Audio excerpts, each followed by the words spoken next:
All right, we got to talk about Villanova and Kansas. We're going to get to the Oshai interview here in 1 second. But Jeff, you mentioned earlier that you don't think Oshai has to be his best for Kansas to be able to win a title. I think I disagree. Why don't you think he has to be at his best? Well, because they've gotten this far without him being at his best, or even close to it. He has not had, like today's game. They were good, but they weren't great. Now again, they to beat Duke, fine.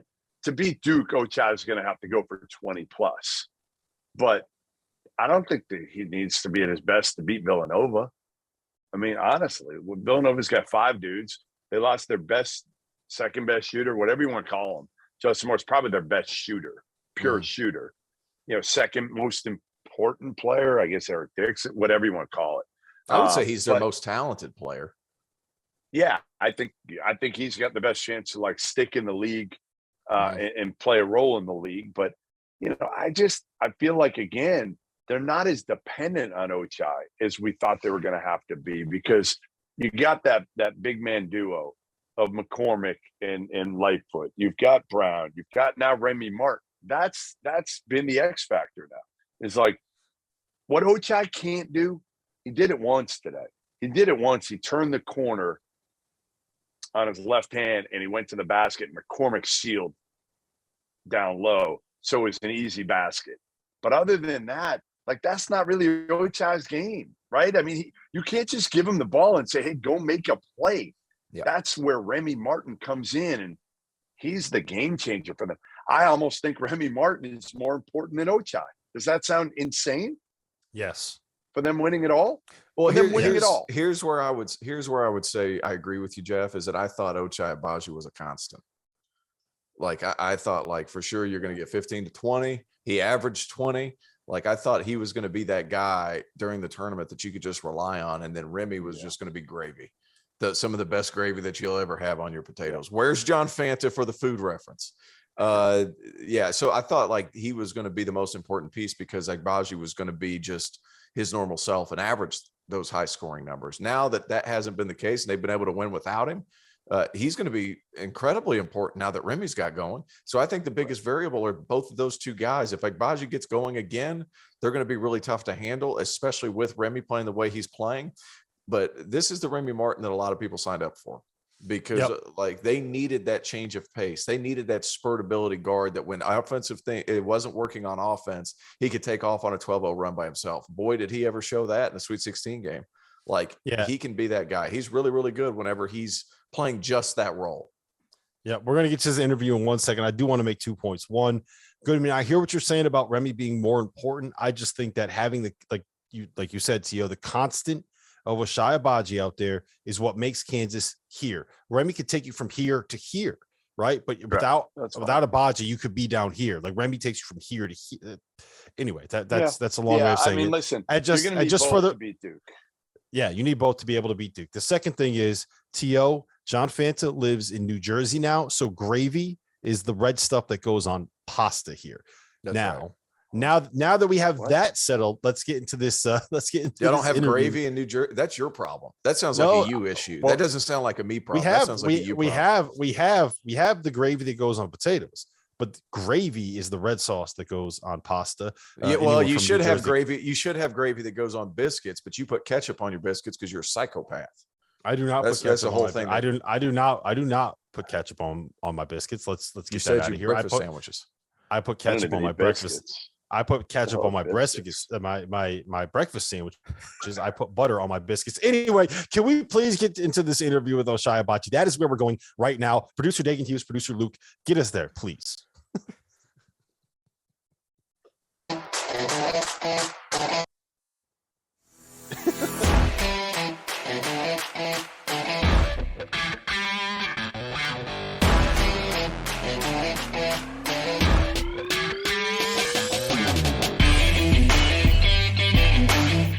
All right, Jeff Goodman here with Kansas star Ochai Agbaji, and you are going to the Final Four. Yes. How does it sound with kind of the ride that you've been on over the last 4 years?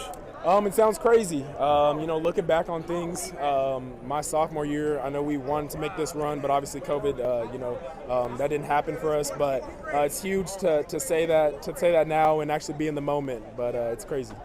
And you still haven't had your breakout game, right? You feeling pretty good that you guys were able to get this far and you haven't really broken out yet? Yeah. We leading up to this point last weekend and then the game before today, we haven't played our best and we knew that. So coming out in the second half, I think it was just like, let's just give everyone a preview. Let's just send a message to everyone of how we really play.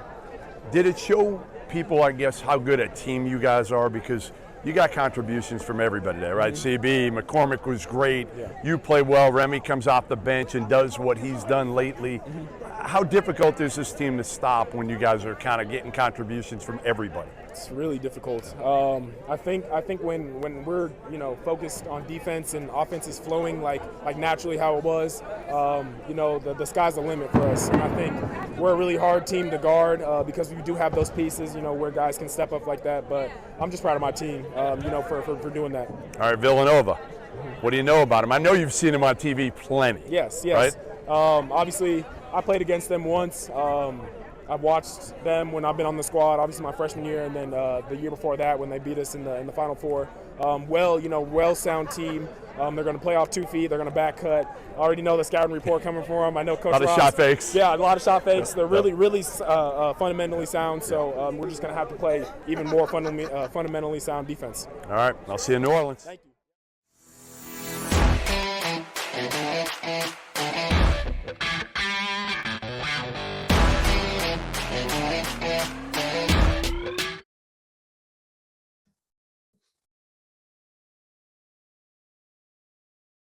That's great to hear from Ochai Agbaji after Kansas won their game. Guys, can I give you my my hot take now on this Kansas-Villanova matchup? Sure. I think people are completely underselling Villanova in this spot. I think that if you can give me Colin Gillespie, Caleb Daniels, Brandon Slater, Jermaine Samuels, and Eric Dixon, that 5 is going to be good enough to at least compete and potentially beat Kansas. I think that this is going to be a game that is played in the 50s, and I think it is a game where it's going to be they're going to make it as ugly as possible. Villanova doesn't foul. They don't make mistakes. They don't beat themselves. They don't turn the ball over. Now, are they going to lose the shot making and the offensive burst that you get out of Justin Moore? Absolutely. But I don't think that it is a given that this is going to be a blow. I think it's going to be a close game. I think it's going to be an ugly game. And I think that Villanova is going to head into the under 4 with a chance to be able to make a run and get a win. Okay. Let me play devil's advocate here. Who is the best coach at getting the ball down low to its big men in the country? Bill Self. How many big men does Villanova have on its roster? 0. They don't have a single big man on their roster. I mean, we'll call Eric Dixon a big man. Eric Dixon is 6'8". We'll call him a big 6'8". For argument's sake, we're going to call Eric Dixon a big. He is a big man because he would destroy you. So we're going to call him a big man because Stoster, he would stuff you in a trash can. So he's too nice to do that. He would never actually do that. He's too nice to do that. I don't know if he hung around you as much as I have to hang around you. But